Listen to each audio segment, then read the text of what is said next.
பாப்பாய் ஆளுகிறவர்களாக அல்ல, மந்தைக்கு மாதிரிகளாகவும் கண்காணிப்பு செய்யுங்கள். நன்றாக அறிந்த முதலாவது ஊழியக்காரன் தான் வேதம் சொல்லுது. ஏன்னா இது வாடாத கிரீடம், என்றைக்குமே அது வாடாது. ஆண்டவர் அதை யாருக்கு வைத்திருக்கிறார்? எல்லாருக்கும். ஊழியம்னா நம்ம நினைக்கிற மாதிரி ஊழியம் கிடையாது. இன்னைக்கு எல்லாம் வேற மாதிரி எல்லாம் பண்ணிட்டாங்க. நடக்கிற ஊழியங்கள்லாம் வித்தியாசமா இருக்குது. வேதத்தின்படி நாம் எல்லாரும் ஊழியம் செய்ய வேண்டும் என்றுதான் வேதம் சொல்லுகிறதை நாம் பார்க்கிறோம். பழைய ஏற்பாட்டிலே அப்படிதான். இயேசுவின் பஸ்கா ஆட்டுக்குன் இரத்தத்தால் மீட்கப்பட்ட எல்லாரும் யாருதான்? ஊழியக்காரன் தான். எழுதியிருக்கா? அன்னைக்கு கூட வார்த்தை காட்டுன்னு நினைக்கிறேன்.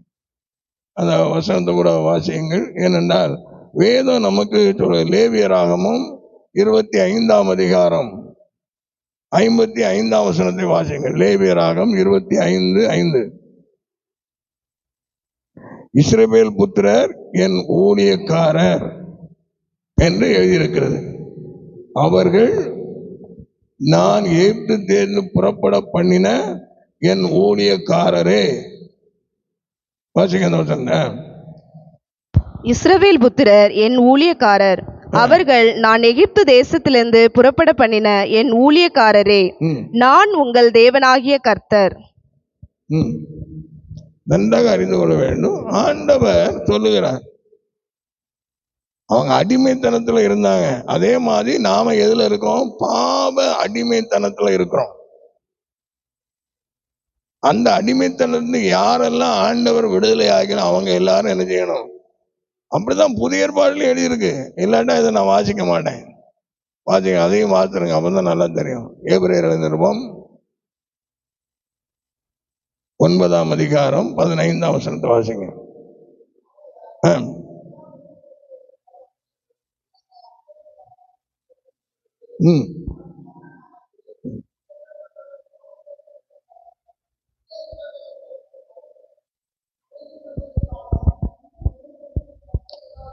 இல்ல 14ஆம் வசனம் 14. நான் வாசிக்கிறேன். நித்திய ஆவியினாலே தம்மை தாமே பழுதற்ற பலியாக தேவனுக்கு ஒப்பு கொடுத்த கிறிஸ்துவனுடைய ரத்தம் ஜீவனுள்ள தேவனுக்கு ஊழியம் செய்யறதற்கு உங்கள் மனசாட்சி செத்த கிரிகளரை சுத்திகரிப்பது எவ்வளவு நிச்சயம். அப்ப ஆண்டவராய் இயேசுடைய ரத்தத்தை நீ விசுவாசித்தபடினால்தான் நீ இணைஞ்சிருக்கிற ரட்சிக்கப்பட்டிருக்கிற. அதுதான் செத்த கிரிகளரை அது என்ன செய்யுது?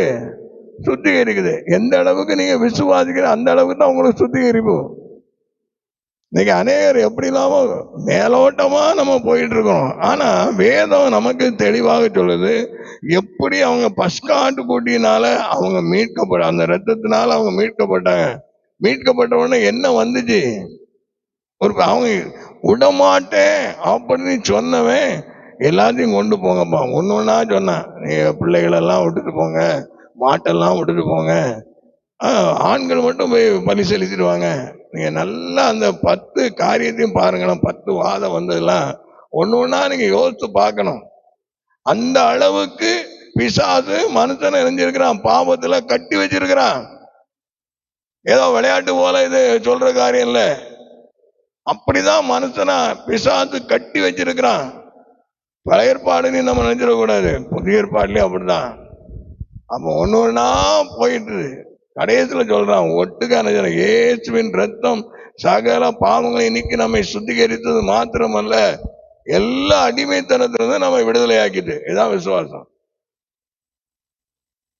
என்ன துரத்தி விட்டது மாத்திரம் இல்ல, அவங்க என்னெல்லாம் கேட்டாங்களோ அதெல்லாம் நினைச்சாங்க வாங்கிட்டு தான் வந்தாங்க. 430 வருஷம் அடிமைத்தனத்துல இருந்தாங்க. எதுவும் கொடுக்க நல்லா சாப்பாடு கூட என்னத்த போட்டுருப்பான். இவன் தான் சொல்றான், கொம்புட்டி காய், மீன், இதுதான் சாப்பிட்ருக்கான், கீரை. ஆனபடினால நன்றாக அறிந்து கொள்ள வேண்டும். இங்க வந்து அதை நினைக்கிறான், இவன் என்னெல்லாம் கேட்கிறான் அத்தனையும் ஆண்டவர் கொடுக்கிறார். ஆனாலும் அவனுக்கு திருப்தி இல்லை. பாருங்க, இன்னைக்கு நம்முடைய வாழ்க்கையில ஆண்டவர் எவ்வளவோ உங்களை ஆசீர்வதித்து வைத்திருக்கிறார். நீ ரட்சிக்கப்பட்ட நாள்ல இருந்து உன்னை யோசித்துப்பா, எப்படி இருந்தா ஆண்டவர் உன்னை எவ்வளவு ஆசீர்வாதமாய் வைத்திருந்தோம். அந்த ஆசீர்வாதத்தை நீ தக்க வைத்துக் கொள்ள முடியல. அதான் பெரிய காரியம். அது ஆண்டவர் கொடுத்த ஆசீர்வாதத்தை நாம் ஆண்டவருக்கு பிரியமாய் நாம் ஜீவித்து நாம் அதை சுதந்திரித்துக் கொள்ள வேண்டும். ஆனபடினால வேதம் நமக்கு சொல்லதை பாருங்க. முதலாவது ஆண்டவர் நமக்கு என்ன செய்ய, ஒரு ஊழியக்காரனை பார்த்து ஆண்டவர் இது சொல்ல, வாடாத கிரீடத்தை அவனுக்கு தருவன்னு சொல்லுகிறதை நாம் பார்க்கிறோம். அது எப்படிப்பட்ட கிரீடம் என்று சொல்லப்பட்டிருக்கிறது. இதுல இன்னொருக்கா கூட நான் வாசிக்கிறேன். பேதுரு 1 பேதுரு 5ஆம் அதிகாரம் 4ஆம் வசனத்தை நானே வாசிக்கிறேன். சோத்திரம்.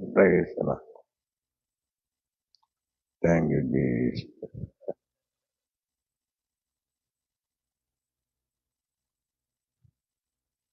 அப்படி செய்தால் பிரதான ஆசாரியர் வெளிப்படும் பொழுது மகிமையுள்ள வாடாத கிரீடத்தை பெறுவீர்கள். நமக்கு ஒரே ஒரு ஆசாரியர் யாரு? பிரதான. பழைய ஏற்பாட்டுல நிறைய ஆசாரியர் இருந்தாங்க. ஆரோனுடைய சந்ததியில வர்ற எல்லாரும் யாருதான்? ஆசாரியர். இவர் என்ன செய்தார்? தம்மை தாமே பலியாக ஒப்பு கொடுத்து எதுக்குள்ள பிரவேசித்தார்? திரைச்சில கிழிக்கப்படுது. மகா பரிசுத்தத்திற்குள்ள பிரவேசித்து தம்முடைய ரத்தத்தை எங்க கொண்டு போனார்? பரலோக ராஜ்யத்துல பிதாவிடத்துல கொண்டு போய் நமக்கு பரிந்து பேசி கொண்டிருக்கிறார். இன்றைக்கும் அன்றைக்கும் அதுதான். இவைகளை பார்க்கிற விசேஷித்த பலி மோசைக்கு காண்பிக்கப்பட்டது. உடன்படிக்கை பெட்டி எல்லாம் உனக்கு காண்பிக்கப்பட்ட மாதிரின்படியே. அப்ப பரலோகத்துல எல்லாம் அங்க இருக்கு. நீங்க ஏதோ அங்க ஒண்ணுமே இல்லாத மாதிரி இங்க ஆண்டவர் செய்ய, அப்படி கிடையாது. பரலோகத்துல உடன்படிக்கை இன்னைக்கு இருக்கு. கடைசி காலத்துல அது என்ன செய்யுது? வெளிப்படுது என்று வேதத்துல எழுதப்படுகிறதை நாம் பார்க்கிறோம். ஆலயம் அங்க இருக்குது. அதனால அந்த நீங்க நல்லா வெளிப்படுத்தின வாசிக்கும் பொழுது அங்க ஆண்டவர் ஒவ்வொரு நியாய தீர்ப்பை கூறும் பொழுதும் எங்க இருந்து தான் வருது? ஆலயத்துல இருந்து தான் வருது. தேவதன் ஒன்னொன்னா செய்யறதை நாம் வேதத்துல நாம் வாசிக்க முடியும். ஆனபடினால வேதம் நமக்கு தெளிவாக சொல்கிறதை பார்க்கிறோம். இப்ப நாம அந்த கிரீடத்தை பெற்றா மாத்திரம் போதாது. அதனாலதான் பவுல் சொல்கிறான், அவருடைய பிரசனத்தை விரும்புகிற யாவருக்கும் அதை உங்களுக்கு தர்றதுக்கு அவர் வல்லவராயிருக்கிறார். ஆனபடினால எல்லாரும் அதை என்ன செய்யணும்?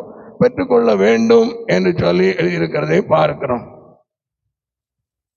அப்ப இதை பெற்றுக்கொள்வதற்கு தான் நாம அநேக காரியங்களை செய்ய வேண்டியது இருக்கிறது என்று சொன்னேன். ஏன்னா சட்டத்தின்படி மல்யுத்தம் பண்ணாவிட்டால் அதை பெற முடியாது என்று எழுதியிருக்கிறதை நாம் பார்க்கிறோம்.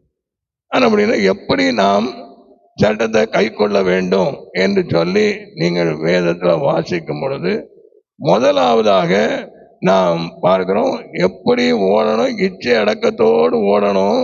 அதை எப்படி ஓட வேண்டும் என்று வேதம் சொல்கிறதை பார்க்கிறோம். கர்த்தருடைய வசனத்தின்படி நாமும் முதலாக ஓடணும். அதாவது நம்முடைய அறைகள் கட்டப்பட்டதா இருக்க வேண்டும் என்று வேதம் சொல்லுது. என்ன அறை? இன்னைக்கு நம்ம அறையை கட்டி கொண்டு என்று சொல்லி எழுதியிருக்கிறது. அறையை கட்டணும்னா அந்த அறை என்ன அறை? 1 பேதுரு 1ஆம் அதிகாரம் 13ஆம் வசனத்தில் சொல்லியிருக்கு, நீங்கள் உங்கள் மனதின் அறையை கட்டி கொண்டு தெளிந்த புத்தியுள்ளவர்களாக இருந்து இயேசு கிறிஸ்து உங்களுக்கு அளிக்கப்படும் கிருபையின் மேல் பூரண நம்பிக்கை உள்ளவர்களாக இருங்கள். முதலாவது நம்முடைய மனதின் அறை. இதுதான் பொல்லாது. மனசுதான் அவன் சொல்லி வச்சுட்டான். மனம் ஒரு சொல்லிட்டான், குரங்குன்னு எழுதி வச்சுட்டான். அப்ப அது எங்கெல்லாம் சுத்திக்கிட்டு இருக்குது பாருங்க. அந்த மனம் உலகம் முழுதும் சுத்திட்டு வருது. அதனாலதான் அப்படி எழுதிட்டான். அதனாலதான் குரங்குல இருந்து பிறந்தான்னு சொல்லிட்டான் உங்களுக்கு. ஆனால் நன்றாக அறிந்து கொள்ள வேண்டும், வேதம் நமக்கு தெளிவாக போதிக்கிறதை பார்க்கிறோம். நீங்கள் உங்கள் மனதின் அறையை கட்டி கொண்டு, அப்போ இருதயத்திலிருந்து தான் நிறைய காரியங்கள். அதனாலதான் வேதத்துல நாம் வாசிக்கும் பொழுது, ஆவியானவர் எழுதும் பொழுது வேதம் சொல்லுகிறது மனதை எப்படி கட்டணும். இருதயமாகி அறை 15ஆம் அதிகாரம், மத்தேயு 15ஆம் அதிகாரம் 7ஆம் வசனத்திலே நீங்கள் வாசிக்கும் பொழுது 15:7 இந்த ஜனங்கள் தங்கள் வாயினால் என்னிடத்தில் சேர்ந்து தங்கள் உதடுகளினால் என்னை கனம் பண்ணுகிறார்கள், அவள் இருதயமோ எனக்கு தூரமா இருக்கிறது என்று ஆண்டவர் சொல்கிறதை பார்க்கிறோம். அப்ப முதலாவது நம்முடைய இருதயமாகி அறை என்ன செய்யப்படணும்? கட்டப்படணும். அப்ப கட்டப்பட்டாதான் வெளியில இருந்து உள்ள ஒண்ணும் வராது. ஆண்டவரே சொல்றாருல, ஒரு 13 காரியம் எங்க இருக்கு, நமக்குள்ள இருக்குன்னு சொல்றாரு. மார்க் 7ஆம் அதிகாரத்தில் அது எழுதப்பட்டிருக்கிறதை நாம் பார்க்கிறோம். 7ஆம் அதிகாரம் 21, 22 நீங்கள் வாசிக்கும் பொழுது அங்கே பொல்லாங்கனமாய் இவைகள் எல்லாம் மனுஷனுக்குள்ள இருந்து புறப்பட்டு மனுஷன் என்ன செய்யும், தீட்டுப்படுத்தும் என்று எழுதியிருக்கிறதை பார்க்கிறோம். பொல்லாத சிந்தனைகளும், உபச்சாரங்களும், வேசித்தனங்களும், கொலைகளும், களவுகளும், காம விரகம், வன்கண்ணும், தூசணமும், பெருமையும் புறப்பட்டு மனுஷன் என்ன செய்யுமா, தீட்டுப்படுத்தும். இவைகள் தான் 13 காரியம் எழுதப்பட்டிருக்குது. அப்ப அது எங்க இருக்கு, உள்ள இருக்கு, வெளியே தெரிய மாட்டேங்கி. ஆண்டவரை தான் பாடுறாரு, எல்லாம் நல்லா பாடுறான். ஆனா அவன் இருதயம் எப்படி இருக்குது, என்கிட்ட இல்ல. நாங்கள் வாங்கினால் என்னை கனம் பண்ணுகிறார்கள், நல்லா துதிக்கிறாங்க, பாடுறாங்க, ஆனா அவருடைய இருதயமும் என்னை விட்டு எங்கேயோ இருக்குதுன்னு ஆண்டவர் சொல்லுகிறார். ஆனா இதெல்லாம் முதலாவது என்ன செய்யணும், உள்ளத்திலிருந்து வெளியே போகணும். இருதய கண்ணாடி படம் போட்டிருக்கும் முந்தி, இப்ப அதை காணும். உள்ள என்ன செய்யும், பாம்பு இருக்கும்போது எல்லா மிருகமும் உள்ள இருக்கும். அந்த புறா வெளிச்சம் வரும்பொழுது இதெல்லாம் ஒன்று ஒன்றா வெளியே ஓடும். பிசாசு உள்ள உட்காந்து ஆட்சி செய்கிற மாதிரி போட்டிருக்கும், எல்லாம் போயிடும் கடைசியில்.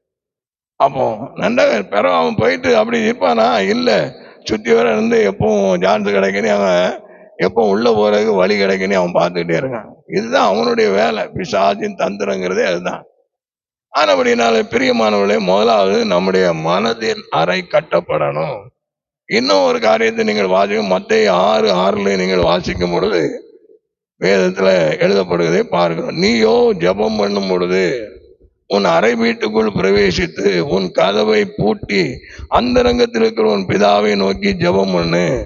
அந்தரங்கத்தில் பார்க்கிற உன் பிதா தாமே உனக்கு வெளியரங்கமா நினைச்சுவார், பதில் அளிப்பார் என்று சொல்லி எழுதியிருக்கிறதை நாம் பார்க்கிறோம். அப்ப இது எதை சொல்ல குறிக்கிறது, நம்ம மனதின் அறைய கரெக்டா வெளியில இருந்து ஒன்னும் பிசாசு கொண்டு வரலாம். நீ நல்லா யோசிச்சு பாருங்களேன், நீ ஜெபம் பண்ணிக்கிட்டே இருப்பீங்க, திடீர்னு சாத்தான் ஏதாவது ஒண்ணு கொண்டு வருவான், பொல்லாத எண்ணம். அதுலயே நம்முடைய தாட்டெல்லாம் வேற எங்கெல்லாமோ போயிடும், ஜெபிக்கும் பொழுதே கொண்டு வருவான். அதனாலதான் வேதம் விழித்திருந்து ஜெபம்னு அப்படின்னு சொல்லிடுது. வரும்பொழுதே நாம உடனே எழுதணும், அதட்டி ஜெபித்து அதை என்ன செய்யணும், மேற்கொண்டு திருப்பி ஜெபிக்கணும். அப்படியே இல்லைன்னா அப்படியே நம்ம சோர்ந்து போயிடும், ஜெபம் வேற மாதிரி போயிடும். ஆனபடியினால முதலாவது நீங்கள் உங்கள் மனதின் அறையை கட்ட வேண்டும் என்று வேதம் நமக்கு போதிக்கிறது. இரண்டாவதாக வேதம் சத்தியம் என்னும் கச்சையினால நம்முடைய அறை என்ன செய்யணுமா, கட்ட வேண்டும் என்று சொல்லி எபேசியர் 6 நாம் வாசிக்கிறோம். எபேசியர் 6ஆம் அதிகாரம் 14ஆம் வசனத்தை நீங்கள் வாசிக்கும் பொழுது, சத்தியம் என்னும் கச்சையினால் உங்கள் அறை கட்டப்பட்டதாயும் என்று எழுதியிருக்கிறதை நாம் பார்க்கிறோம். அப்போ வேத வசனம் தான் சத்தியம். அப்போ நம்முடைய இருதயத்தில் ஆண்டவர் தான் ரொம்ப சிம்பிளாக்கி இருக்காரு. பழைய ஏற்பாட்டில் அதை என்ன செய்யணும், கையில கட்டணும், கண்களி முன்மா ஞாபகம் இருக்கணும், நீ உட்கார்ந்து இருக்கிற போலும் எழுந்திருக்கணும், அதே பேசணும். கொஞ்சம் வாரம் ஆண்டவர்கிட்ட வந்து ஓடி வந்து என்ன செய்யறான், பனி முழங்கான் போட்டு ஆண்டவரே நித்திய ஜீவனை சுதந்திரித்து கொள்வதற்கு நான் என்ன செய்யணும்னு கேட்கிறேன்.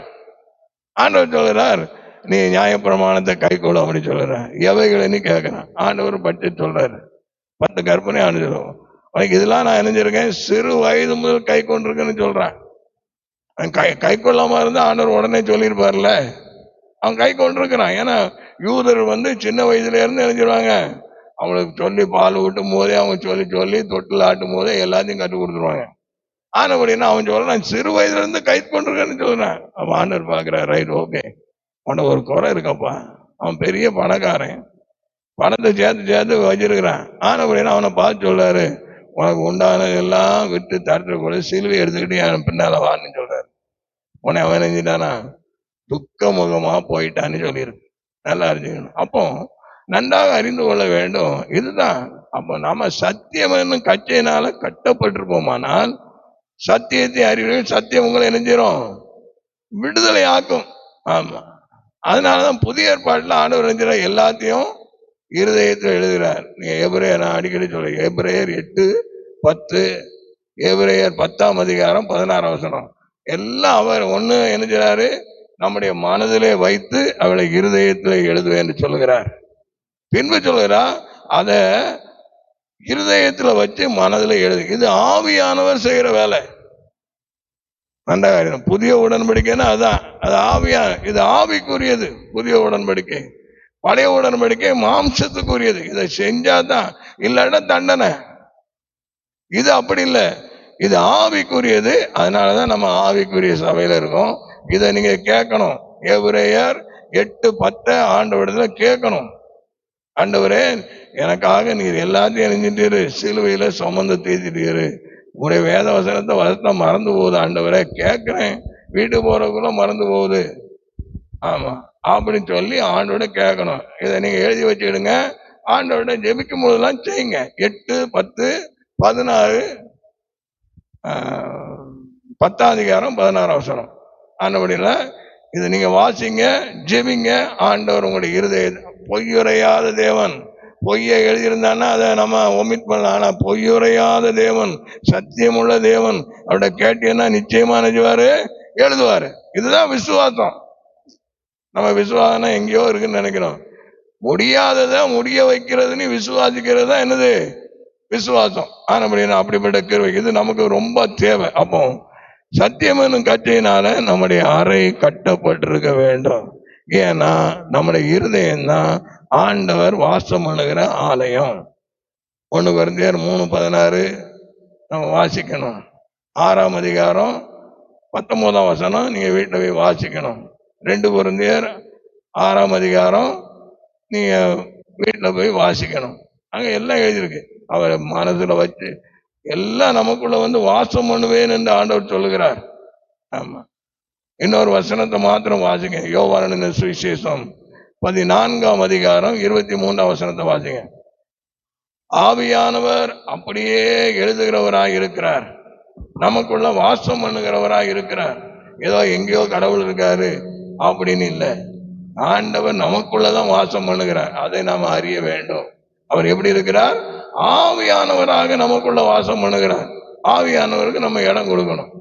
சரி, வாசிங்க. இயேசு அவனுக்கு பிரதியுத்தரமாக, ஒருவன் என்னில் அன்பாய் இருந்தால் அவன் என் வசனத்தை கை கொள்ளுவான். நன்றா இருக்கணும். நாம அன்பா இருக்கிறேன் வாயில சொல்லிட்டு வசனத்தை கீழ்ப்படியாம இருந்தா ரொம்ப தப்பாயிரும். அதான் ஒருவன் என்னிடத்தில் அன்பா இருந்தால் என் வசனத்தை கை கொள்ளுவான், அவனில் என் பிதா அன்பாயிருப்பார். ஆண்டவர் உன்னிடத்தில் அன்பா இருக்க வேண்டுமானால், பிதா அன்பா இருக்க வேண்டுமா, நீ வசனத்தை நீ கை கொள்ளும் போது அவன் உன்னிடத்தில் அன்பா இருப்பார். அன்பு தேவனால் உண்டாயிருக்கு, அன்பு கடவுள் அல்ல, அன்பு தேவனால் உண்டாயிருக்கிறது. ஆனபடினால அன்பில்லாதவன். அப்ப பிதா உன்னிடத்தில் அன்பா இருக்க வேண்டுமானால் நீ வசனத்தை கை கொள்ள வேண்டும். கை கொள்ள முடியாதுன்னா, ஆண்டவரே உடைய கிருபையை தாரும், என்னால முடியல நீ சொன்னி உனக்கு பரிசுத்தாயின் பலனை தந்து முடிய வைப்பார். இன்னைக்கு அநேகர் இதெல்லாம் முடியுமா, அதெல்லாம் முடியும், இப்படிலாம் நடக்க முடியுமா, இந்த காலத்துல முடியுமா? எந்த காலத்துல முடியாது ஆண்டவர் உனக்கு எழுதி வச்சிருக்கவே மாட்டார் நிச்சயமா. இப்படிதான் விசுவாசிகள் அப்படியே போயிட்டாங்க எல்லாம் நிறைய பேர். ஆனா முடியாத உனக்கு எழுதி வைக்க மாட்டாரு, ஏன்னா நீ அவருடைய பிள்ளை. ஆனபடினால முடிஞ்சதுதான் எழுதி வச்சிருக்காரு. நீ அதை விசுவாசினா நிச்சயமா முடியும் என்பதுதான் வேதம் நமக்கு சொல்லுகிறதை நாம் பார்க்கிறோம். கொஞ்சம் நாங்கள் அவனிடத்தில் வந்து அவனோட வாசம் பண்ணுவோம். அப்போ நாங்கள் அதுதான் யாரு? பிதா, குமாரன், பரிசுத்த மூவரும் வந்து நமக்குள்ள நினைவாங்களா, வாசம் பண்ணுவாங்களா. இது நம்ம ஆண்டவரை நம்ம விசுவாசித்து அறிக்கை பண்ணி நம்ம பெற்றுக்கொள்ள வேண்டும். ஆவியானவர் தான் சத்தியத்தை நாம் அறிய முடியும். அதனால ஆண்டவர் சொல்கிறார், என் வசனமே சத்தியம். வேத வாக்கியங்களை அறிந்து கொள்ளும்படி சீசருடைய மனதை நெஞ்சாரா திறந்தார் என்று வேதத்துல எழுதியிருக்குது. லூக்கா 28 எழுதியிருக்கணும். ஆனபடினால நன்றாக அறிந்து கொள்ள வேண்டும். சீசர் 3 வருஷம் இருந்து கூட அவருடைய வேதத்தை அறியாதவர்கள் தான் இருந்தார்கள். இயேசு போய் தரிசனம் கொடுக்காரு, எல்லாம் கொடுத்தாரு. ஆனாலும் அவருடைய அறியாதபடி அவருடைய கண்கள் மறைக்கப்பட்டிருந்தது சொல்லி எழுதியிருக்கிறது. ஆனபடினால ஆண்டவர் அவருடைய மனதை திறந்து, அந்த வசனத்தை வாசிங்க. 28:45 நினைக்கிறேன். லூக்கா 28 அதிகாரம் 45ஆம் வசனம்.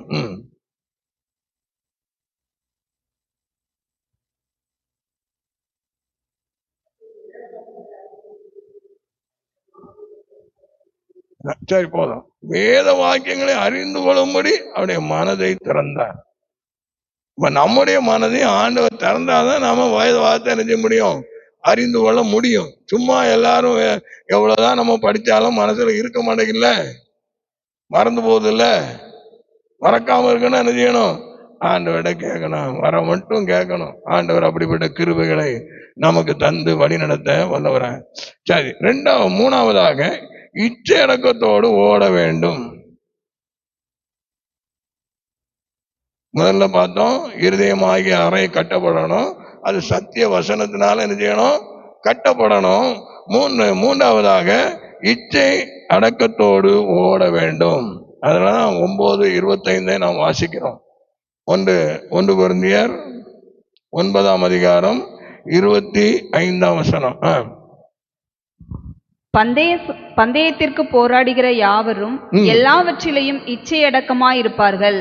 அவர்கள் அழிவுள்ள கிரீடத்தை பெறும்படிக்கு அப்படி செய்கிறார்கள். சரி, அப்போ அவங்க எல்லாரும் இப்போ ஒரு ஃபுட்பால் மேட்ச் இருக்குன்னா சும்மா போய் ஓடிடுறானா, அவனுக்கு பிராக்டிஸ் வச்சு 4 மேட்ச்ல ஓட வச்சு அவன் எப்படி விளையாடுறான், ரொம்ப பெஸ்டா வந்தவரை எங்க எடுக்கிறான், டோர்னமெண்ட்டுக்கு எடுக்கிறான். அதே போல நாமும் நம்ம நினைச்ச மாதிரிலாம் சொல்லிட்டு போயிட முடியாதாங்க. இச்சை அடக்கத்தோடு ஓடணுங்க. இச்சை அடக்கம் ரொம்ப முக்கியம். மாம்சம் நிஜமா ஆவிக்குரோதமாக இச்சிக்கிறது. மாம்சம் ஆவிக்கு இச்சை அடக்கம்.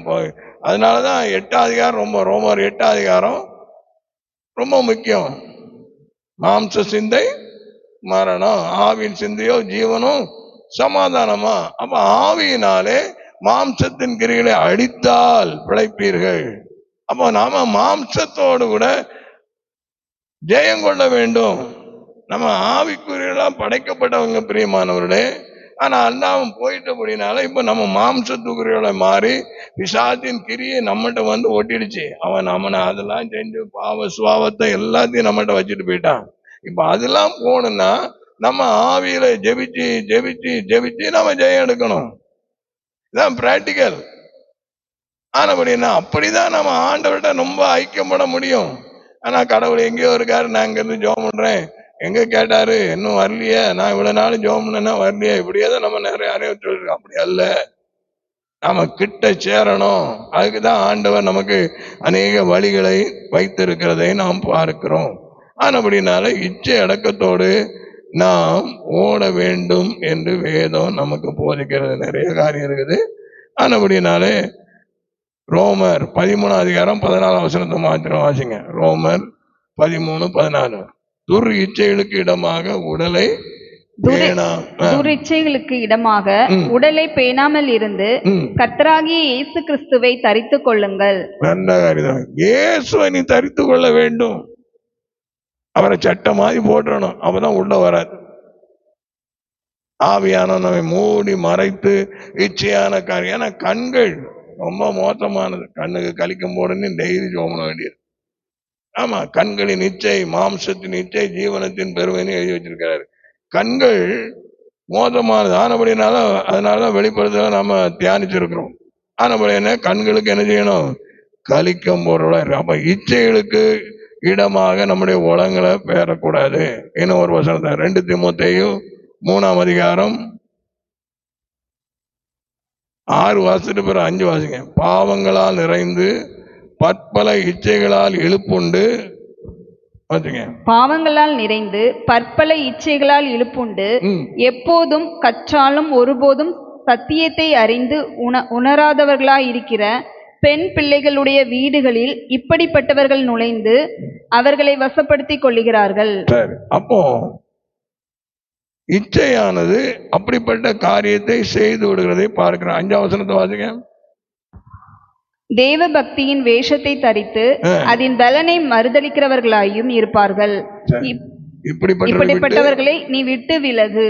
அப்போ தேவ பக்தியா இருப்பாங்க, விசுவாசிக்கிறேன்னு சொல்லுவாங்க. ஆனா அந்த பலனை நினைச்சுவாங்களா, மறுதளிச்சிருவாங்களா.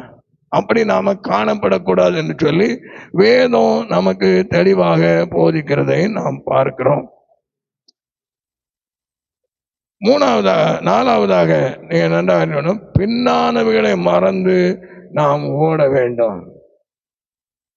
பின்னானவைகளை மறந்து நாம் ஓடணும். பவுல் அதைத்தான் சொல்லுகிறதை நாம் பார்க்கிறோம். பிலிப்பியர் 3ஆம் அதிகாரம் 1 செய்கிறேன்னு சொல்கிறான். எல்லாத்தையும் விட்டுட்டு வந்துட்டான். ஆனால் அவன் எதை பிடிக்கணும்? நித்திய ஜீவனை சுதந்திரிக்கணும். அதனால அவன் சொல்லுகிறதை நான் எதெல்லாம் விட்டுறான் அங்க வேதத்தில் எழுதப்படுகிறதை நாம் பார்க்கிறோம். பின்னானவைகளை மறந்து முன்னானவைகளை நாடி கிறிஸ்து இயேசுக்குள் தேவன் அழைத்த பரம அழைப்பின் பொருளுக்காக லக்கை நோக்கி தொடர்கிறேன் என்று சொல்கிறான். வாசிங்க அந்த வசனத்தை. பிலிப்பியர் 3ஆம் அதிகாரம் சகோதரரே 14 வரைக்கும். சகோதரரே, அதை பிடித்து கொண்டேன் என்று நான் எண்ணுகிறதில்லை. ஒன்று செய்கிறேன், பின்னானவைகளை மறந்து முன்னானவைகளை நாடி கிறிஸ்து இயேசுவுக்குள் தேவன் அழைத்த பரம அழைப்பின் பந்தய பொருளுக்காக லக்கை நோக்கி தொடருகிறேன். அப்ப ஆண்டவர் நமக்கு வைத்திருக்கிறார், பந்தய பொருளை ரெடியா வச்சிருக்கிறார், வைக்காமல்ல. ஆனா அந்த லக்கை நோக்கி நம்ம நினைஞ்சிருக்கணும், ஓடிக்கிட்டே இருக்கணும். எப்படி ஓடணும்? இச்சையடக்கத்தோட ஓடணும். சத்தியம் என்னும் கட்சியை கட்டினவர்களாக நாம் ஓடணும். நம்முடைய மனதின் அறையை கட்டினவர்களாய் நாம் ஓட வேண்டும் என்று வேதம் நமக்கு சொல்லுகிறதை நாம் பார்க்கிறோம். இன்னும் அதே இதுல ஒரு காரியத்தை அவன் சொல்லுகிறதை பார்க்கிறோம். சந்தோஷத்தோடு ஓடி முடிக்கணும்னு சொல்லுகிறான். அப்போஸ்தலர் 20ஆம் அதிகாரம் 24 வாசிங்க. அப்போஸ்தலர் 20. ஏன்னா நம்ம ஓட்டம் இந்த தடை பண்ணுகிறவன் யாரு? பிசாசு. அப்போஸ்தலர் 20ஆம் அதிகாரம் ஆகிலும் அவைகளில் ஒன்றையும் குறித்து கவலைப்படேன். என் பிராணனையும் நான் அருமையாக எண்ணினேன். என் ஓட்டத்தை சந்தோஷத்தோட முடிக்கவும் தேவனுடைய கிருபையின் சுவிசேஷத்தை பிரசங்கம் பண்ணும்படிக்கு நான் கர்த்தராகிய இயேசுவின் இடத்தில் பெற்ற ஊழியத்தை நிறைவேற்றவுமே விரும்புகிறேன். 23 வாசிங்க. கட்டுகளும் உபத்திரவங்களும் எனக்கு வைத்திருக்கிறதென்று பரிசுத்த ஆவியானவர் பட்டணந்தோறும் தெரிவிக்கிறதை மாத்திரம் அறிந்திருக்கிறேன். அவனுக்கு கட்டு உபத்திரவம். ஆனா அவன் சொல்றான், எனக்கு நியமிக்கிற ஓட்டத்தை நான் எப்படியாவது ஓடி முடிக்கணும். தீர்க்கதரிசிகள்லாம் சொல்றாங்க, இப்படி பட்டவனை இப்படி கட்டிடுவாங்க போட்டுருவாங்க. ஆனா அவன் எல்லாரும் அழுறாங்க, நீ அழுது என் இருதயத்தை கரைய போன. நான் பெற்ற ஊழியத்தை எப்படியாவது நினைக்கணும், நிறைவேற்றி முடிக்கணும் என்று சொல்லி தன்னுடைய ஓட்டத்தை அவன் ஜெயமாய் ஓடி முடித்ததுனால சொல்கிறான், நல்ல போராட்டத்தை போராடினேன், ஓட்டத்தை முடித்தேன், விசுவாசத்தை காத்து கொண்டேன்னு சொல்கிறான். அப்படிதான் நம்ம எல்லாரும் ஓடும்படி ஆண்டவர் நமக்கு உதவி செய்வாராக. இன்னொரு காரியத்தை, நீங்கள் பாரமான யாவற்றையும் நம்மை சுற்றி இருக்கிற பாவத்தையும் உதறி தள்ளிவிட்டு ஓட வேண்டும் என்று வேதம் சொல்கிறதை பார்க்கிறோம். எபிரேயர் நிருபம் 12ஆம் அதிகாரத்துல நாம் வாசிக்கிறோம். 1ஆம் வசனத்துல 3 காரியங்கள் சொல்லப்படுவதை பார்க்கிறோம். ஒண்ணு, பாரமான யாவற்றையும் நம்மை சுற்றி நெருக்கி நிற்கிற பாவத்தை என்ன செய்யணுமா? தள்ளி விட்டு ஓடணும். 12:1. ஆகையால் மேகம் போன்ற இத்தனை திரளான சாட்சிகள் நம்மை சூழ்ந்து கொண்டிருக்க பாரமான யாவற்றையும் நம்மை சுற்றி நெருங்கி நிற்கிற பாவத்தையும் தள்ளிவிட்டு விசுவாசத்தை துவக்கி போதும். அப்போ நந்தகாரியம் பாவத்தை தள்ளி விட்டு ஓடணும். அதுக்கு தான் இத்தனை திரளான சாட்சிகள் என்று சொல்லுகிறதை பார்க்கிறோம். எவரையில போட்டுக்கல பட்ஜெட் நிறைய, அந்த கேட்டகரியில நம்ம விசுவாச பட்டியலில் நம்ம ஓட வேண்டும் என்று சொல்லி அங்கே எழுதப்பட்டிருக்கிறதை நாம் பாரு. அப்போ பாரமான யாவற்றையும் நம்மை சுற்றி நெருக்கி நிற்கிற பாவம், எங்க பார்த்தாலும் பாவம் உலகத்துல இருக்கிறோங்க, பாவ பிரசன்னத்துல இருக்கிறோம். அதனாலதான் தேவன் நம்முடைய பிரசன்னத்தை நமக்கு கொடுக்கிறார், மறந்து போயிடக்கூடாது. அப்ப அவருடைய பிரசன்னத்தை நம்ம வாங்கிட்டால்தான் இந்த பாவ பிரசன்னத்துல நம்ம என்ன செய்ய முடியும்? ஜெயம் எடுக்க முடியும். அதுதான் நான் சற்று வரும்பொழுது நான் தேவனுடைய பிரசன்னத்தினால நாம் நிரப்பப்பட வேண்டும், ஒப்பு கொடுங்கன்னு சொல்றது அதுதான். அப்ப இங்க நம்ம ஃபில் பண்ணாதான் அங்க ஜெயிக்க முடியும். நம்ம வர்ற இடத்துலயும் சும்மா உட்காந்துட்டு போயிட்டோம்னாக்கி உலகத்துக்குள்ள தானே இருக்கும், வெளியே இல்லையே. சாதி அவனை விழுங்கலாம்னு என்ன செய்யறானா? வகை தேடி சுற்றிக்கிறான்னு சொல்லி. அப்ப முதலாவது பாரமான யாவற்றை, எவ்வளவு பாரம் இருக்கு, குடும்ப பாரம் இருக்கு, பிள்ளைகளால பாரம் இருக்கு, வேலை இடத்துக்கு போனா வேலையில பாரம் இருக்கு, எல்லா இடத்துலயும் பாரம் இருக்கு. எல்லா பாரமும் மனிதன் நினைச்சது நெருக்கி கொண்டுதான் இருக்குது. ஆனபடினால அதை என்ன செய்யணுமா, பாவத்தை தள்ளி விட்டு ஓடணும்னு சொல்லி எழுதியிருக்கிறதை பார்க்கிறோம். இன்னும் அதே அதிகாரத்துல 12:1 என்ன செய்யும்? விசுவாசத்தை துவக்குகிறவரும் முடிக்கிறவரும் இயேசுதான். நல்லா நம்ம ரட்சிக்கப்பட்ட பொழுது ஆண்டவர் நமக்குள்ள என்ன செய்தார்? அந்த விசுவாசத்தை துவக்கினார். அப்போ அவர் முடிக்கிற வரைக்கும் நம்ம என்ன செய்யணும்? ஓடிக்கிட்டே இருக்கணும். பின்னோக்கி பார்த்துடக்கூடாது. ஆண்டவர் நோக்கி, அதான் விசுவாசத்தை துவக்கிறவரும் முடிக்கிறவரும் ஆகிய யாரை நோக்கி ஓடணும்? வாசிங்க அதை. விசுவாசத்தை துவக்குகிறவரும் முடிக்கிறவருமாயிருக்கிற இயேசுவை நோக்கி நமக்கு நியமித்திருக்கிற ஓட்டத்தில் பொறுமையோடே ஓட கடவோம். சரி, ரெண்டாயிரம் பொறுமையோடு ஓட. இன்னைக்கு பொறுமை இல்லாதனாலதான் அநேக காரியத்தை நம்ம வாயில ஓட்ட விட்டுறோம். நாவு நெருப்புன்னு எழுதி வச்சிருக்கு. இப்ப நாவினால பாவம் செய்யாதபடி என்னை காத்துக்கொள்ளுன்னு ஜெபிக்கணும். தாவீது அப்படித்தான் செய்யறான். என் நாவுக்கு எரிஞ்சு கடிவாளம் போடும். அப்ப நன்றாக அறிந்து கொள்ள வேண்டும். ஏதோ நம்ம பைபிளை வாசித்தோம், நல்லா இருக்கு, சந்தோஷமா இருக்குன்னு இல்லை. இதெல்லாம் என்ன செய்யணும்? சட்டப்படி ஓடணும், வசனத்தின்படி ஓடணும். ஓடினா தான் அந்த பந்தய பொருளை பெற முடியும். அதனாலதான் வேதம் நமக்கு தெளிவாக எச்சரித்து புத்தி சொல்லுகிறதை பார்க்கணும். பொறுமை இல்லைனாக்கி அவுட்டு. அதனால ஆண்டோட கேட்கணும். நான் அடுவேன் அப்பாட்ட, எங்க அப்பா ரொம்ப பொறுமைசாரி. நான் அழுது கேட்டிருக்கேன், எங்க அப்பா மாதிரி எருமை போறேன். ஆனா எங்க அப்பா பாவம் செய்ததை ஒரு நாள் இந்த மெட்ராஸ்ல வந்து அறிக்கை செஞ்சாங்க. நானே அசந்து போயிட்டேன், எங்க அப்பா இப்படி பாவம் செஞ்சிருப்போம். பாருங்க, பாவம் உணர்வு வந்துச்சுன்னா அப்படிதான். நானே உண்மையா சொல்றேன்னு, எங்க அப்பா பேரு புண்ணியமுள்ள ஆண்டவன்னு தான் சொல்லுவாங்க. எல்லாருக்கும் நல்லா கொடுப்பாங்க. தாண்ட இல்லைன்னா கூட கடனை வாங்கியா கொடுத்துருவாங்க, அந்த மாதிரி ஆளு. ஆனா அவங்க பாவத்தை யாரு? வள்ளிநாயகம் பிரதர்கிட்ட தான். நல்லா அறிஞ்சுக்கணும், நல்லா தெரிஞ்ச ஆளுதான். வந்து உட்கார்ந்து நானே அழுதுட்டேன், எங்க அப்பா இப்படி பாவம் செய்வார். ஆனா நல்லா அறிந்து கொள்ள வேண்டும். அப்போ வாலிப வயதின் பாவங்கள் சும்மா இல்ல, அறிக்கை சொல்லி அழுகுறாங்க. ஞானசனம் எடுத்தாங்க எங்க மெட்ராஸ்ல. நானே ஆச்சரியப்பட்டு போனேன். ஞானசனம் எடுத்தாங்க, போய் சேர்ந்தேன். ஆனபடி நான் நல்லா அறிந்து கொள்ள வேண்டும். பாவம் வந்து உள்ள கிடக்கும், நமக்கு தெரியாது, வெளியே போறேன். ஆனோட பாவத்தை காட்டுன்னு சொல்லி அழுது ஜெபிச்சு அந்த பாவங்கள்லாம் நம்ம விட்டு போகும்போதுதான் சந்தோஷம் வரும். ஆனபடினால அடுத்தபடியாக வேதம் நம்மளுக்கு சொல்லுகிறதை பார்க்கிறோம். இயேசுவை நோக்கி தான் ஓடணும். இன்னைக்கு ஓடனா எந்த மனுஷனை பார்த்தாலும் குறை இல்லாத மனுஷன். ஊழியக்காரன்டையும் குறை இருக்கு. குறை சொல்றேன்னு நினைக்காங்க, எந்த ஊழியக்காரையும் நம்ம குறை சொல்ல வேண்டியதில்லை. ஆனா அதை பார்த்தேன், இதை பார்த்தேன், அப்படி நடந்துச்சு, இப்படி இல்ல, என்ன கொண்டு செய்யன்னு கேளுங்க. எது கேட்டாலும் அதுதான். ஒன்ன சுத்திகரிச்சு ஆண்டவர் ஒன்ன பயன்படுத்தணும். தீர்க்கதெல்லாம் எங்கெங்கெல்லாமோ போய் கிடக்கு. ஆமா, நல்ல காரியம். சொப்பனக்காரெல்லாம் எங்கெங்கெல்லாமோ கிடக்கான். அதை எழுப்பு, இதை எழுப்புன்னு. என்ன எழுப்பு ஆண்டவர், என்ன ஒப்பு கொடுங்க. நீ ஒன்னும் ஒப்பு கொடு. ஒன்ன தீர்க்கதரிசியா எழுப்பட்டு அடுத்தவங்களெல்லாம் நம்ம கேட்க வேண்டாம். அடுத்த தீர்க்கதரிசி என்ன சொல்றானா என்ன சொல்றான் ஒருத்தனுமே தெரிய மாட்டேங்குது. ஆனபடினால ரட்சிக்கப்பட்ட ஒவ்வொருவரும் இயேசுவை ஏற்றுக்கொண்ட ஒவ்வொரு ஆண்டவரை அந்த என்ன தீர்க்கதரிசியா எழுப்பும், என்னோட பேசுன்னு சொல்லி கேளுங்க. ஆண்டவர் செய்யறதுக்கு வல்லமை உள்ளவரா இருக்கிறார், மாறாதவரா இருக்கிறார். ஆமா, நம்ம பயன்படுத்துவார். ஏன் நம்ம பயன்படுத்தக்கூடாது? அப்படி நம்ம போனாதான் ஆண்டவர் செய்வார். ஆனபடினால அங்கங்க ஓடிட்டு கிடக்கூடாது. ஆனபடினா கர்த்தர் நம்மளை கொண்டு செய்ய என்ன செய்ய சித்தமா இருக்கிறீரோ அதை என்னை கொண்டு செய்யன்னு நம்ம ஜெபிக்கணும். ஆண்டவர் அதை செய்ய அவர் வல்லவரா இருக்கிறார். கடைசியாக வேதம் சொல்லுது, கற்பனையின்படி நம்ம ஓடணும். தாவீது அதைத்தான் ரொம்ப ஸ்ட்ராங்கா இருந்தார். அவர் கற்பனையில கை கொடு. 119 சங்கீதம் 32 வசனம். சரி, நிறைய காரியங்கள் சொல்ல முடியும். ஆனபடினா ஒன்னே ஒன்று சொல்ல, ஏன்னா இன்னும் நம்ம கிரீடத்தை வாங்கணுமே. இப்போ சட்டப்படி இவ்வளவு சட்டத்தையும் நம்ம என்ன செய்யணும்? கை கொள்ளணும். இப்போ கடைசி சட்டம் என்னது? கற்பனையின் படி ஓடணும் சொல்லியிருக்கு. 119 சங்கீதம் 32 வசனங்கள் வாசிங்க. நீர் என் இருதயத்தை விசாலமாக்கும் போது நான் உமது கற்பனைகளின் வழியாக ஓடுவேன். கற்பனையின் வழியாக அவன் ஓடினான். தன் குமாரனுக்கு கட்டளை கொடுக்கிறான். நீ இதுல ஒண்ணு கூட இருந்து கூட மிஸ் பண்ண, இதன்படி நடந்தீங்கன்னா நீ ஆசீர்வாதமா இருப்பா. சாலமோனுக்கு அதானே சொன்னாரு.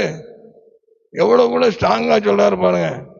அந்த ஒரு வசனத்தை கூட நீ இதை விட்டு மட்டும் என்ன செய்யக்கூடாது, பின் வாங்கி போய்விடக்கூடாது. ஒண்ணு நாடகமா. சோத்திரம் சோத்திரம்.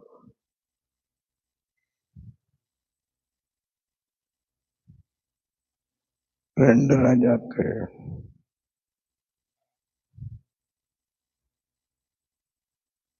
அவனை ராஜா பார்க்கும் போது அவர் சொல்லுகிற காரியம் நமக்கு ஆச்சரியமா இருக்கும்.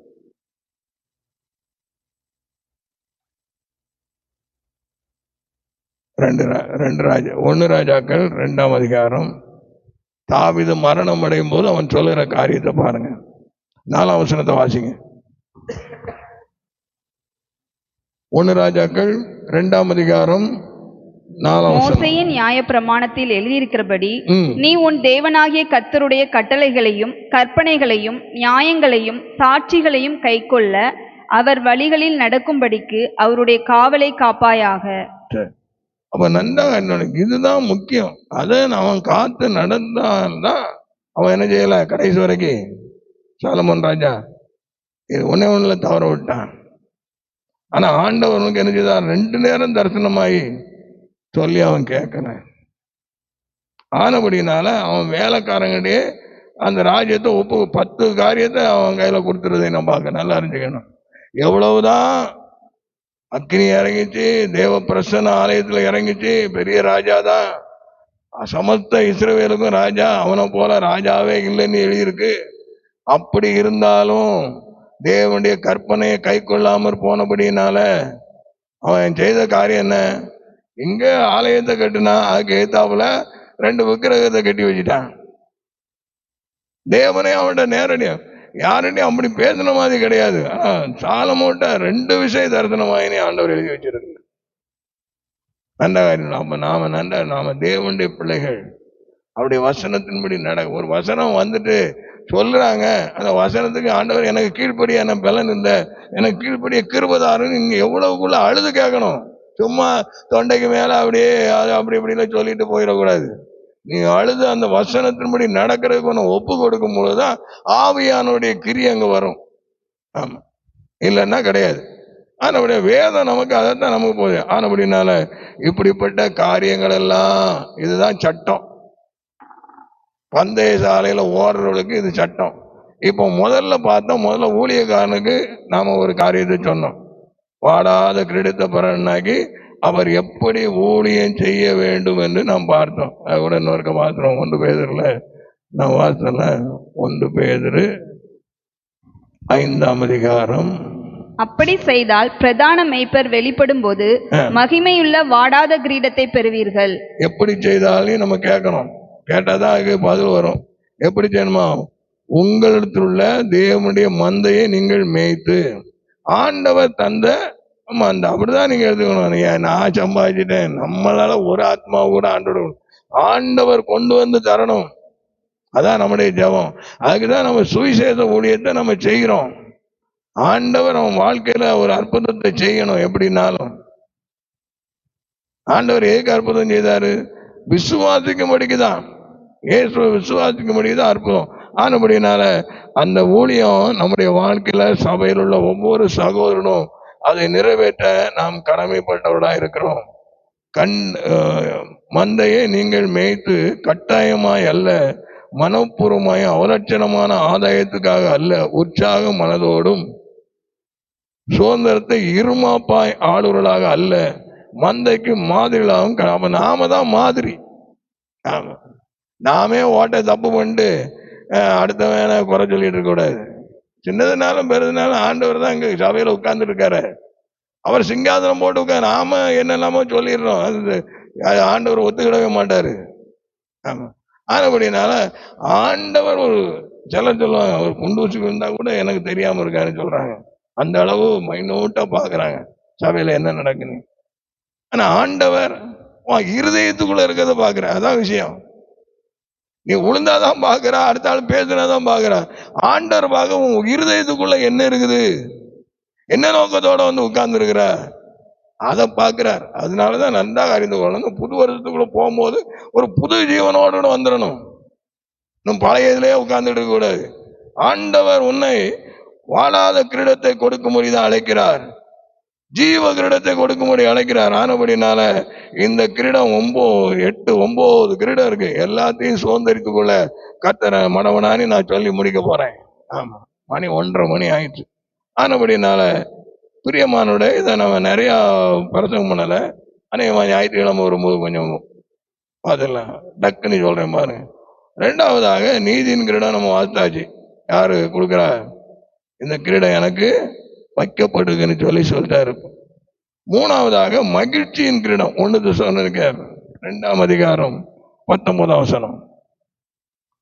1 தெசலோனிக்கேயர் 2ஆம் அதிகாரம் 19ஆம் வசனம். அது எங்களுக்கு நம்பிக்கையும் சந்தோஷமும் மகிழ்ச்சியின் கிரீடமாய் இருப்பவர்கள் யார்? நம்முடைய கர்த்தராகிய இயேசு கிறிஸ்து வரும்போது அவருடைய சன்னிதானத்திலே நீங்கள் அல்லவா அப்படி இருப்பீர்கள் என்று பவுல் சொல்கிறான். சந்தோஷம் யாரு? நீங்க எல்லாரும் பரலோகத்துக்கு வந்தாதான் ஒரு ஊழியக்காரனுக்கு சந்தோஷம். அதுதான் மகிழ்ச்சி. நீங்க எல்லாரும் வேற எங்கேயோ பாதிரியா போயிட்டேன்னாக்கி ஊழியக்காரன் எவ்வளவுதான் பிரசவம் பண்ணி ஒரு பிரயோஜனமும் இல்லையே. மகிழ்ச்சி என்ன மகிழ்ச்சி? சந்தோஷம் மகிழ்ச்சி அங்கதான். இங்க துக்கம்தான், கண்ணீர் தான், சஞ்சலம் தான், உபத்திரவம் தான், பாடுதான். இதன் மத்தியில தான் நம்ம வாழன்னு ஆண்டவர் சொல்லிட்டாரு. உனக்கு கொடுக்கப்பட்ட சிலுவையை நீ தான் தூக்கணும், வேற யாரும் வந்து தூக்க முடியாது. ஆனபடினால அதன் மத்தியில நாம மகிழ்ச்சியா இருக்கணும்னாக்கி அந்த ஆத்மா பரலோகத்துக்கு வரும்பொழுது அதை கண்டு சந்தோஷம். ஆமா, அந்த ஆத்மா குறித்து தான் சந்தோஷம்.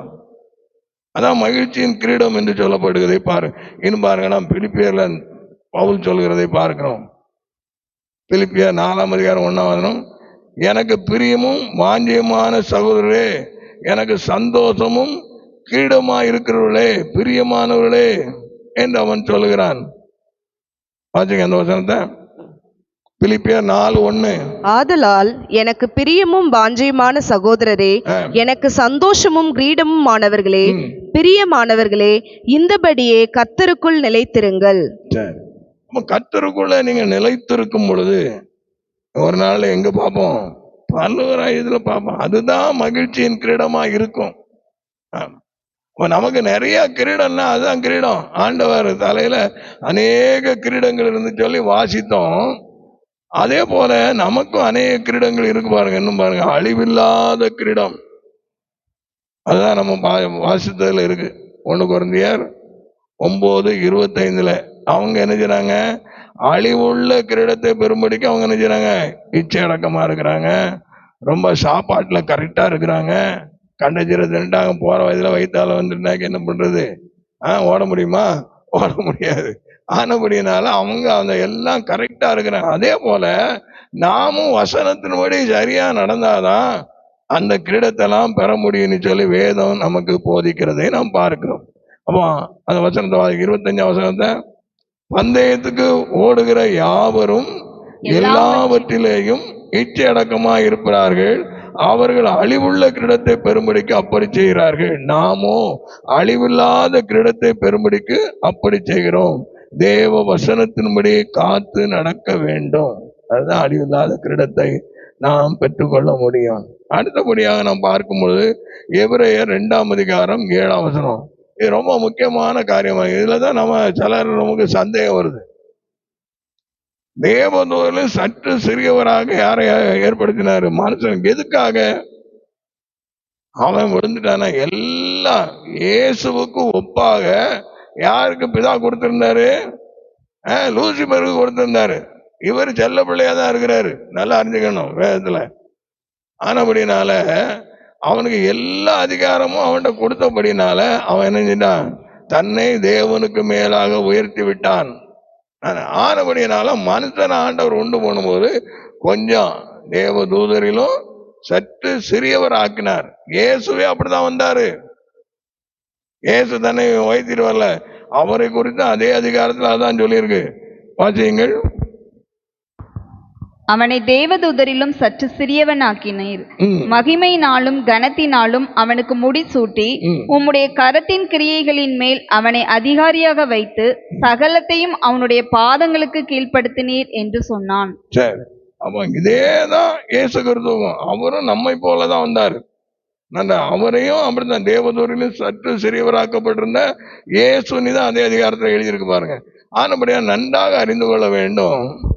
ஏன்னா இயேசு தமது சாயலாக தமது ரூபத்தின்படி நம்மை உண்டாக்கப்படினால அந்த கனத்தினாலும் மகிமையினாலும் யாரை முடிசூட்டி இருந்தார்? மனுஷன. அந்த கிரீடம், மகிமையின் கிரீடம் அவன் மேல இருக்குது, என் மேல இருக்குது, உங்க மேல இருக்குது. நாம அறியாம இருக்கிறோம், அறிந்து கர்த்தரை மகிமைப்படுத்தும் விசுவாசத்தோடு ஆண்டவரே உம்முடைய மகிமை எனக்கு தந்திருக்கிறீர் ஆண்டவரே, நான் அறிய முடியல, இன்னும் உம்முடைய மகிமை எனக்கு காண்பியும். யார் கேட்டா? மோசே கேட்டாரு. அவன் ரொம்ப கேட்ட முடியினாலும் என்கிட்ட ஒரு இடம் இருக்குன்னு கூட்டிட்டு போய் எறிஞ்சாரு. ஒரு கண்மலை இடிப்புல வச்சுட்டு கையை வச்சு மறைச்சிட்டு பின்பக்கத்தை காணி, என் முகத்தை பார்த்து ஒருத்தனை செய்ய முடியாது, உயிரோடு. அவ்வளவு மகிமை நிறைந்த தேவன் உனக்காக எனக்காக எல்லா மகிமையும் அங்க வச்சுட்டு என்னை போல கனத்தினாலும் மகிமை தேவதூனுக்கும் சிறியவனாக வந்தார். அதனால பிசாசு அவர் அவ்வளவு கூட சோதிச்சான். நல்லா அறிஞ்சுக்கணும், சும்மா இயேசுவை சோதிக்க முடியாது, தேவனை சோதிக்க அவனால முடியாது. என்னை மீட்கும்படி அவர் அந்த அளவுக்கு இறங்கி வந்தாருன்னு நல்லா அறிஞ்சுக்கணும். ஏதோ ஏசு ஏசுன்னு சும்மா வாயில சொல்லிட்டு போயிடக்கூடாது. அந்த அளவுக்கு தேவன் தம்மை தாழ்த்தினார். ஆனபடினால பிசாதவன் எப்படி? ஆனா வேதம் சொல்லுது, சிலுவையில இயேசு என்ன செய்தார்? வெற்றி சிறந்தார். அவன் தலை அங்கதான் நசுக்கப்பட்டது. சிலுவையில சிந்தின ரத்தத்தினால நமக்கு பெரிய மீட்பை உண்டு பண்ணிட்டார். ஆனபடினால நன்றாக அறிந்து கொள்ள வேண்டும். அப்ப அப்படிப்பட்ட கிரீடத்தை ஆண்டவர் நமக்கு வைத்திருக்கிறார். நீங்க இந்த வசனத்தை எழுதிடுங்க, நீங்க வீட்டை போய் வாசிங்க. ஏன்னா அந்த கிரீடெல்லாம் இங்கதான் இருக்கு. நீதிமொழிகள் 4:9 இருக்கு. ஞானமாகிய இயேசு அது உன் தலைக்கு அலங்காரமான முடியை கொடுக்கும், அது மகிமையான கிரீடத்தை உனக்கு சூட்டும். இயேசுதான் ஞானம். இயேசுவை நம்ம விசுவாசிக்கும் பொழுது அந்த ஞானமாகிய இயேசு நமக்கு எதெல்லாம் தருவாரு? மகிமையான கிரீடத்தை நமக்கு கொடுப்பார் என்று எழுதியிருக்கிறதை பார்க்கிறோம். நீதிமொழிகள் 16:31 வாசிக்கும் பொழுது, நீதியின் வழியில் உண்டாகும் நரைமயிரானது மகிமையான கிரீடம் என்று சொல்லியிருக்கு. ஆமா, நீ நீதியின் வழியில இருந்து உன் முடி நரைச்சதுன்னா அது உனக்கு மகிமையான கிரீடம் தான். அதை போய் நம்ம பெயிண்ட் அடிச்சுக்கிட்டு இருக்க கூடாது. ஆனபடினால சரி, யாரும் துக்கப்பட வேண்டாம், இந்த உலகத்துல நம்ம வாழ்றோம். ஆனபடினால இன்னும் நீங்கள் நன்றாக அறிந்து கொள்ளணும். 1 கொரிந்தியர் 1:31 இயேசுதான் நமக்கு யாரு? ஞானம், நீதி, பரிசுத்தம், மீட்பராயிருக்கிறார் இயேசுதான். ஆனபடினால அந்த நீதிமொழிகள்ல இயேசுவை குறித்து ஞானம் என்று சொல்லி அநேக கிரீடங்களை அவருக்கு சொல்லப்படுகிறதை பார்க்கிறோம். ஆரோனுடைய தலையில மேல என்ன இருந்தா? நெற்றியிலே பரிசுத்த கிரீடத்தை அவனுக்கு தரித்தார்கள் என்று சொல்லி இருக்கிறதை நாம் பார்க்கிறோம். நமக்கு தெரியல, வேதத்தில் எழுதியிருக்கு கர்த்தருக்கு பரிசுத்தனி நம்ம நெத்தியில எழுதியிருக்கான். ஆமா, இருக்குதா இல்லையா? விசுவாசிக்கணும். கர்த்தருக்கு பரிசுத்தனி போடுனா பிசாசு நினைக்க முடியாது, தொட முடியாது. பரிசுத்தாய் முத்த ஆவிக்குரிய காரியங்கள்லாம் நம்ம சிரத்துல நிறைய இருக்கு. அதை நம்ம கேட்டு கேட்டு இது இருக்கான்னு நம்ம என்ன செய்யணும்? பார்த்துக்கணும், ஜெயம் எடுக்கணும். அப்படிப்பட்ட கிருபை ஆண்டவர் நமக்கு தருவாரு. இன்னுமா வேதத்துல வாசிக்க சிங்காரமான கிரீடம், இந்த சிறியடை குறித்து பயங்கரமா இருக்கு அந்த இதுல. ஆனா ஆண்டவருடைய பாவத்தெல்லாம் மன்னிச்சு அவங்களுக்கு கொடுக்க அந்த அதிகாரத்தை நீங்க அந்த 16 அதிகாரத்தை நீங்க வீட்டுல போய் வாசித்து பாருங்க. எவ்வளவு அக்கிரமமான பாவங்கள் செய்யறாங்க, ஆனாலும் ஆண்டவர்களுக்கு மன்னித்து அவளுக்கு அந்த கிரீடத்தை கொடுத்தார் என்று சொல்லி எழுதியிருக்கிறதை பார்க்கிறோம். இந்த ஒன்னை வாசிங்க, எசேக்கியேல் 16ஆம் அதிகாரம் 12ஆம் வசனத்தை வாசிங்க.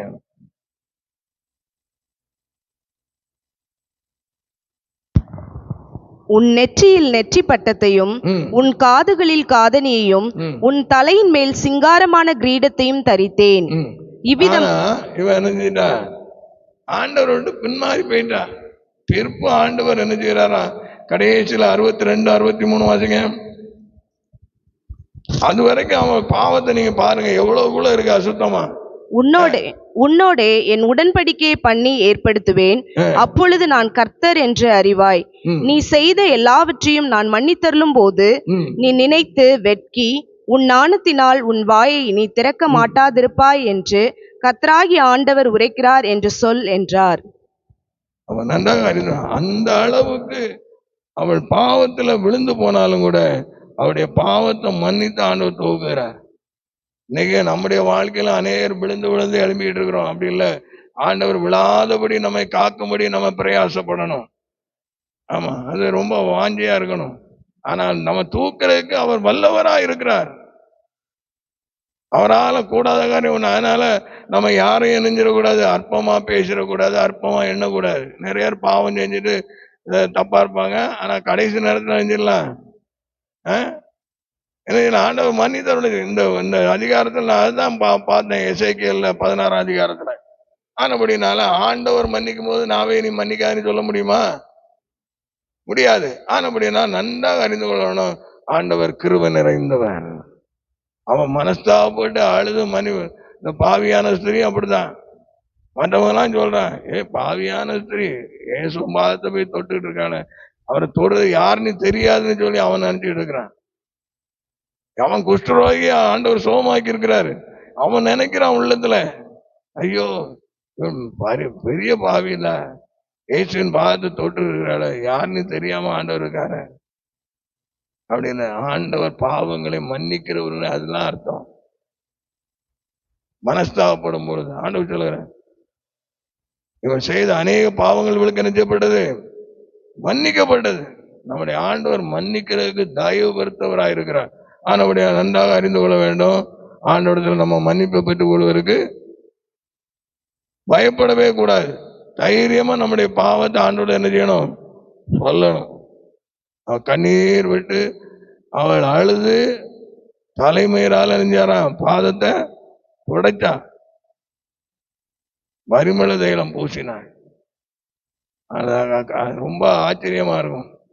ஆனபடினால நீங்க நன்றாக ஒரு பாவிய மன்னிக்கிறவர் அவருடைய அழுகையை பார்த்து உண்மையா மனங்கசந்து அழுதும் போது எப்பேற்பட்ட பாவியானாலும் ஆண்டவர் மன்னிக்கிறதுக்கு தயவுறுத்தவா இருக்கிறார் என்பது அதோட சத்தியம். ஆனபடினால் பிரியமானவர்களே, நம்முடைய பாவங்களை மன்னித்து நமக்கு ஆண்டவர் கிருபை செய்கிறவர். ஏசாயா 62:3 வாசிங்க. அலங்காரமான கிரீடத்தை ஆண்டவர் நமக்கு கொடுக்கிறார்.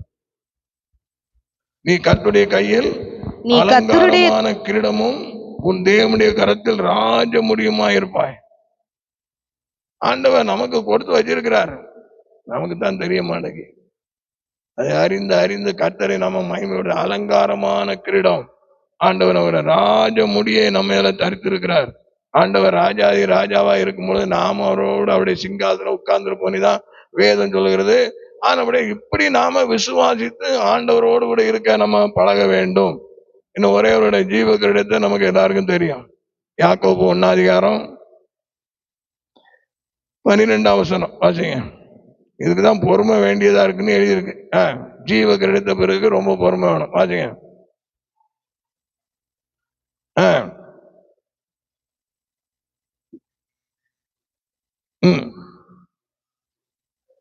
சரி, அப்போ ஆண்டவர் ஜீவ கிரீடத்தினர் சோதனையை சகிக்கிற மனுஷன் பாக்கியவான், அவன் உத்தமன் என்று விளங்கின பின்பு. சோதனை வருது, சில சோதனைகளை விழுந்து போயிடுறாங்க. ஆனா சோதனை அவன் சகித்து ஜெயம் எடுக்கும் பொழுது உத்தமன் என்று தேவன் தான் வாக்கு தத்தம் பண்ணின ஜீவ கிரீடத்தை தருகிறதை நாம் பார்க்கிறோம். இன்னும் நீங்க வெளிப்படுத்தல வாசிக்கும் பொழுது நீ படப்போற பாடலை குறித்து நீ எவ்வளவு நினைச்சாத பயப்படாத. ஒரு 10 நாள் ஒவ்வொருத்தரப்படுவா, 10 நாள் காவல்ல போடுவான். ஆனா அதை குறிச்சு எல்லாம் நினைஞ்சிடாத.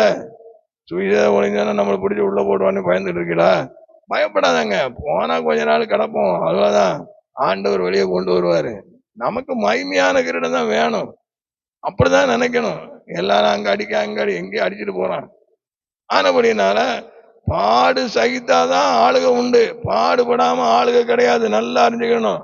வேதம் அப்படிதான் சொல்லுது. நம்ம பாடுபடுறதுக்கெல்லாம் நினைச்சக்கூடாது, பயப்படக்கூடாது. அதனாலதான் அந்த வெளிப்படுத்தல வாசிங்க. வெளிப்படுத்தின விசேஷம் 2ஆம் அதிகாரம் 10ஆம் வசனம். நீ படப்போகிற பாடுகளை குறித்து எவ்வளவும் பயப்படாதே. இதோ நீங்கள் சோதிக்கப்படும் பொருட்டாக பிசாசானவன் உங்களில் சிலரை காவலில் போடுவான். 10 நாள் உபத்திரவப்படுவீர்கள். ஆகிலும் நீ மரண பரியந்தம் உண்மையாயிரு, அப்பொழுது ஜீவ கிரீடத்தை உனக்கு தருவேன். ஆனவருடைய நாள் பிரியமானவர்களே, நமக்கு தேவன் வைத்திருக்கிற